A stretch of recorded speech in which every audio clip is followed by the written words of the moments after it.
Assalamualaikum, hai selamat datang semua. Kembali kita lagi. Okay, kali ini saya sedang berada di dalam bas. Kami sedang menuju ke Kuantan, Pahang untuk meneruskan Kembali Cinta Rasul. Ya. Setelah semalam kami bergerak ke Terengganu. Sebelum tu kami ke Masjid An-Narisha di Kota Baru, kemudian baru bergerak ke Terengganu lah. Bila sampai di Terengganu petang semalam, lebih kurang dalam pukul 4 petang, kami ke pusat memanah Pertis wilayah Terengganu. Dengan itu sempatlah menegang-negangkan badan, kaki dan melakukan aktiviti memanah. Sangat menariklah. Memang best.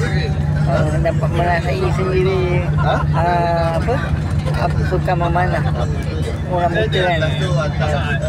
Untuk pengetahuan orang kayu perhatian pun boleh memanah tau. Ada yang kena 5 panahan, ada yang kena banyak lah. Ada yang kena 6 panahan, ada yang kena apa orang kata shark shooter. Macam tu lah, lebih kurang kena poin tepat kan, poin utama. Lepas tu lepas memanah tu kami check in ke penginapan lah yang telah di booking, iaitu dekat hotel berkaitan dengan stesen bas Kuala Terengganu. Kemudian aktiviti bebas. Lepas tu aktiviti bebas malam tu, dan pagi tadi kami itu pada pagi 3 Mei hari Sabtu, 3 Mei 2025 hari Sabtu, kami pergi ke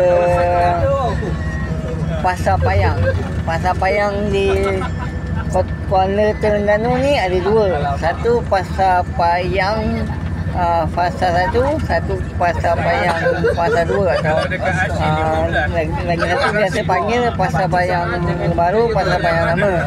Itu ada terbagi dengan Pasar Payang bahagian barang-barang masak, lagi satu dengan barang-barang kening, lagi satu Pasar Payang barang-barang macam pakaian, mainan, barang-barang rumah, gitulah. So sekarang kami nak ke Kuantan lah. Sebelum tu tadi destinasi di Terengganu, kami singgah ke Masjid Rusila. Dekat situ masjid tu diilhamkan, diasaskan, tahu apa orang kata, lebih dikenali dengan Masjid Tuan Guru Haji Adi Awang lah. Dekat situ ada Mahat Darul Quran.